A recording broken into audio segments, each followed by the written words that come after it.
From ECOWAS to the African Union and now the United Nations, it has been a roller coaster ride for President Bola Tinubu on the global stage with less than 4 months into his presidency.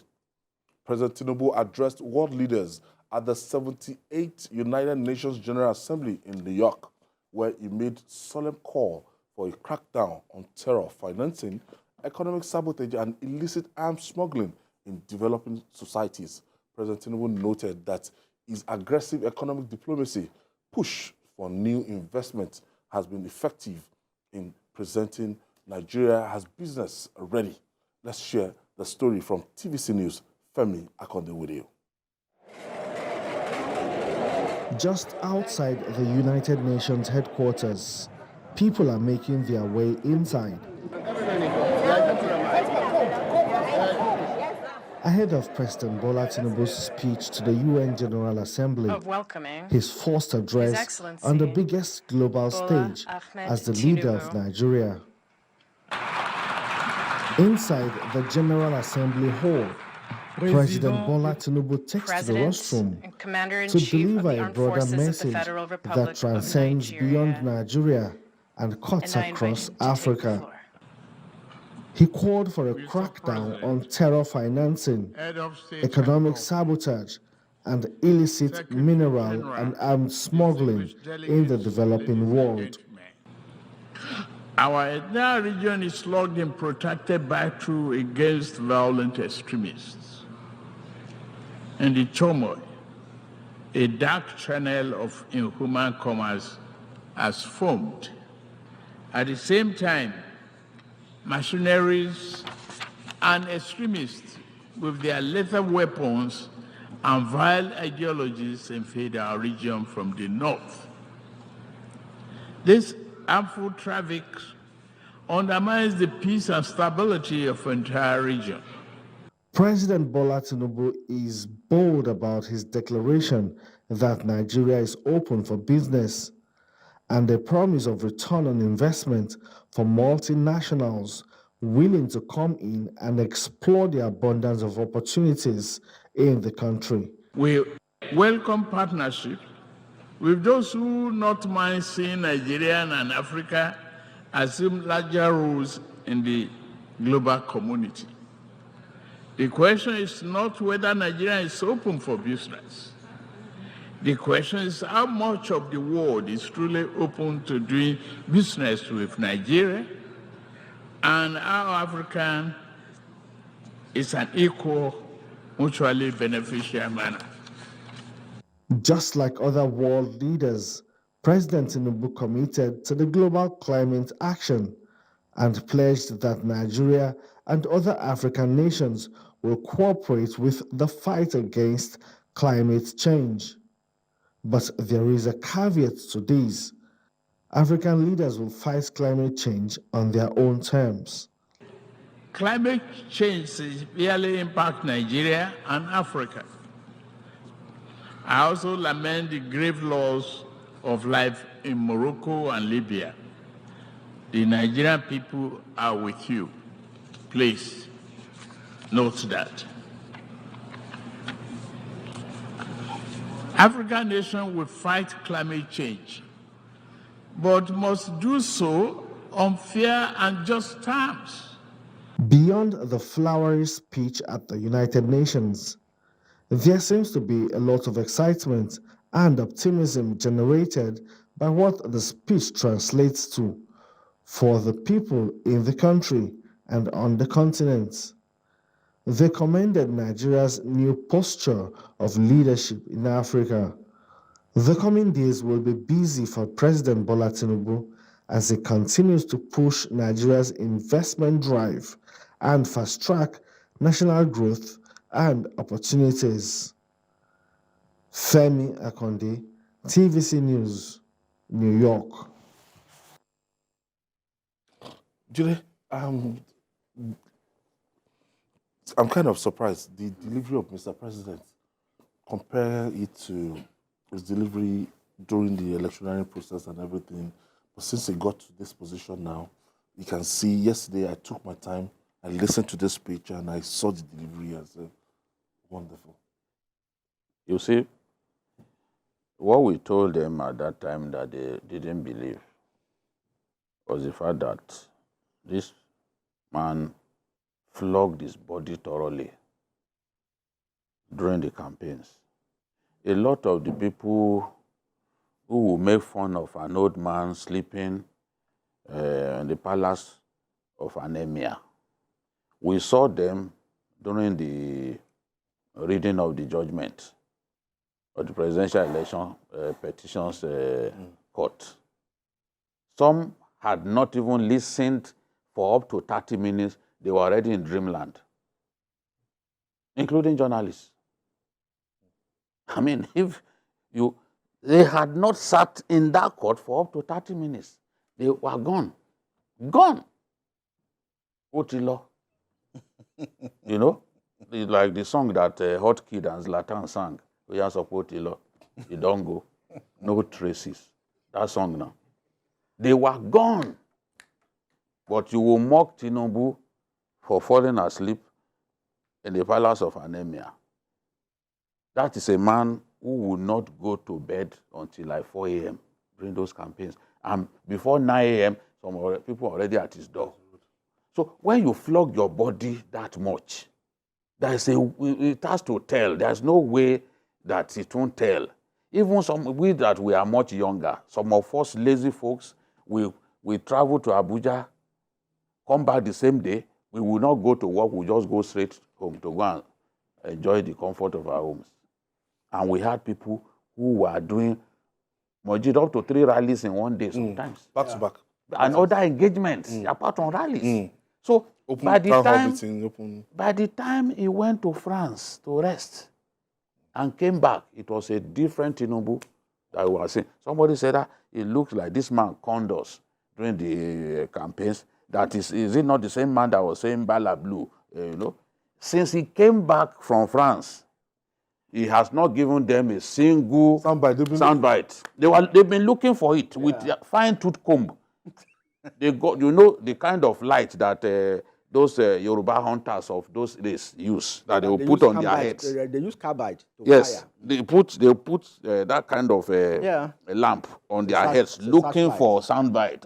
When will he say Bala Blue again? When will he say Bala Blue? No more Bala Blue, because he has benefited from sufficient rest. And when you rest, you feel fresh. And some of the people who used to even go to disturb him and all that, once you enter inside that place called Lasso Rock, Villa, you cannot just, it is only if he wants to see you that you can see him. You can't get crashed into his house to go and disturb him. So those things have made him stronger, made him fresh. I was speaking with one of his aides. He said, because of this man, these days it's around 1 a.m. that I sleep. Because he too will not go to bed early. And that's a man that they felt was too ill to run Nigeria. That, he cannot work unless being aided. Who aided him to go and give speech? All of the people that he's been having those meetings with. The people sit on Twitter, or is it X that they call them now? Those who abuse other people. How many of them can have even 3 engagements in one day? They will shut down their phones when people begin to disturb them. So you couldn't They've not got... We're shaking. No, when last did you see his hand shaking? Ayo, on the day that they gave him his certificate of return, you know he held it aloft. No, did it? So but it was when he was reading this speech, he was opening the leaves. I said he held it aloft and his hand was not shaking. So things have changed. They are looking frantically to find something that they can ridicule him about. But look, he's a completely changed man now. He has rested. He battled hard for it, and God gave him the thing. Now that God has given him, he's relaxed. He's just looking at them like the proverbial kitty cat, bat, just watching. Just looking at them like fire, looking at them, waiting to see what will happen next. That's it.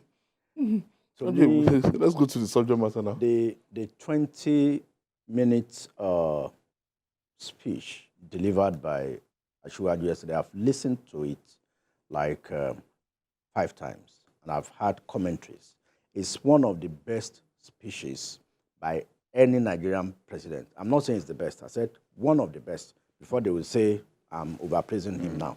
The delivery, the content, the calmness, and even the subject he addressed, the theme. Yes. I mean, in Lagos, he had what we called the speech villa in Lagos.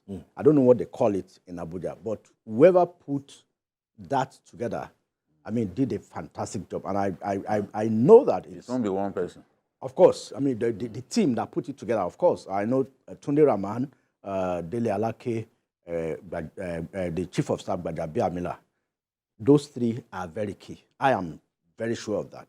Because, you know, they and of course, Tunji Bello, they have always been involved in writing a speech. You see the theme of what Asiwaju presented yesterday. Said rebuilding trust, reigniting global solidarity. That's the main topic with the sub-team, accelerating actions on the 2030 agenda and its sustainable development goals towards peace, prosperity, progress, and sustainability for all, where he said it's no longer going to be business as usual, that Africans will no longer return old shackles, I mean, in the same old way.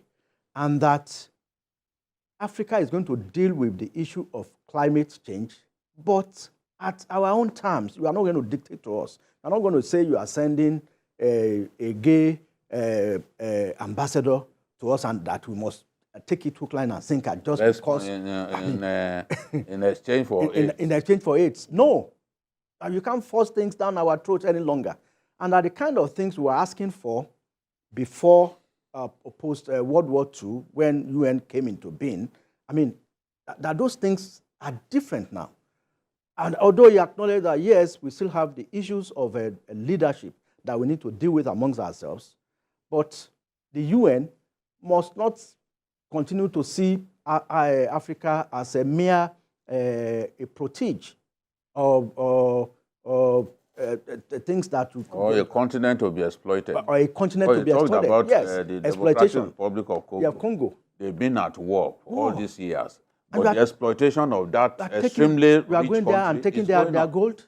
They have timber in so much quantity. They have diamond. If there is a country that God has blessed tremendously, look at what they have done to Congo. Yeah, look at what they have done to Niger too. But there's no peace. Niger has uranium. The uranium and the lithium that they have in Niger is what they used to light the whole of France. And those guys there, it's Nigeria that's giving them electricity. And you come, you exploit this thing, you take it back to your Instead of your country. building a nuclear power plant for them, at least. So you talk about the exploitation of Africa, that it has to stop. And so that people do not think that military rule is popular in Africa. He's saying, look, yes, some countries have reverted to military rule, but military rule is not popular in our continent. But he talked about some of the problems pushing people to take extreme actions. And he's saying, look, let's have a situation in which promises will be kept. Because when you don't keep promises, you are annoying the people. And when the people are not happy, they will welcome military rule with open arms. So I'm happy that he talked about that and violent extremism, the need for us to come together and defeat violent extremism. The speech talked on so many things that bother us as a people of this continent. And I'm happy that I did not speak like an hypocrite. During his campaigns, he talked about this climate change thing. Yeah. Many people thought, can he say this on the big stage? And he said it on the big stage. Yeah.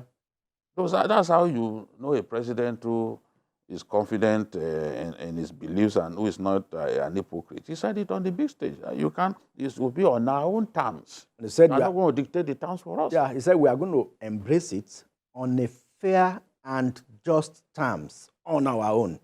So, of course, he acknowledged that, yeah, bad leadership has been responsible for the spate of coups. But then, these characters, I mean, they also the Western world also assist in fueling. They are complicit. Yeah, they are complicit in this regime changes. When you support a government that impoverishes its people, you know, when we have some companies in Nigeria, most of them are French companies. Now, there was a video that went viral about 2 weeks ago. A French company was leaving. They were destroying the vehicles they left behind. So just They that, can't use it. I mean, the nationals, the Nigerians there could not have access to those vehicles. Why would you do that? You could just dash it to them. They were destroying the plant and equipment and vehicles. Yeah, they were living in anger, so they are not prepared to dash them. Yeah. So, I mean, The people rose up against them. of course. So they are angry. I know. I think the French ambassador was ejected. So, I mean, now Africans are waking up, and it's no longer business as usual.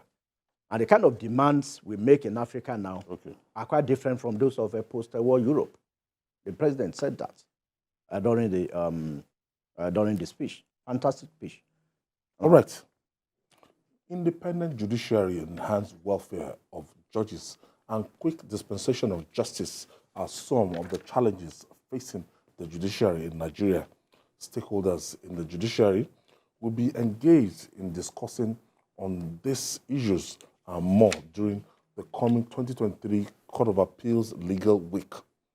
For the judges of the court, the time is now to address these challenges to ensure quick and effective dispensation of justice in the country.